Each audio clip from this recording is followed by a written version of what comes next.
ఈ అరెస్టులు కానీ వేధింపులు కానీ ఈ కుట్రలు కానీ మాకు కొత్తేమీ కాదు. ఇలాంటి ఎన్నో కుట్రలను అక్రమ కేసులను అరెస్టులను ఛేదించి తెలంగాణ రాష్ట్రాన్ని సాధించినటువంటి పార్టీ మా పార్టీ. 14 ఏళ్లు పోరాడి కానే కాదు రానే రాదన్న రాష్ట్రాన్ని సాధించినటువంటి పార్టీ మా బీఆర్ఎస్ పార్టీ.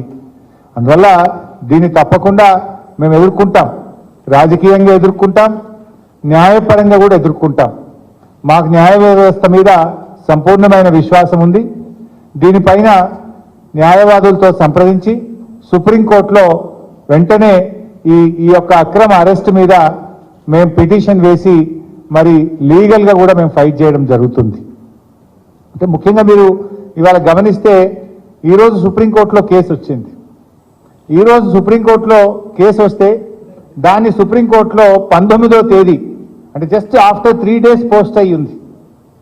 ఇప్పటికే సుప్రీంకోర్టులో ఈడీఏ స్వయంగా చెప్పింది, we will not take any coercive steps అని సుప్రీంకోర్టులో స్వయంగా ఈడీఏ చెప్పింది.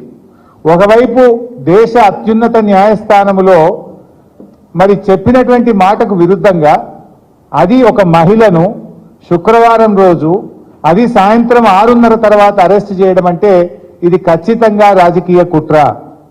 ఇది రాజకీయంగా ఎన్నికల ముందు రేపు నోటిఫికేషన్ వస్తుందంటే ఇవాళ అరెస్ట్ చేయడం అనేటువంటిది మా పార్టీని దెబ్బతీయాలని ఒక పథకం ప్రకారంగా ఒక కుట్రతో చేస్తా ఉన్నారు.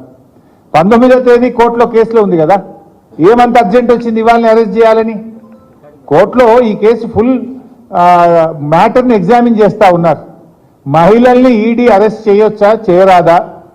ఇది మమతా బెనర్జీ వెస్ట్ బెంగాల్ ముఖ్యమంత్రి గారి కుటుంబ సభ్యురాలిపైన, నళిని చిదంబరం గారిపైన, కవిత గారిపైన ఈ అన్ని కేసులు కలిపి సుప్రీంకోర్టు ఒకవైపు వింటా ఉంది.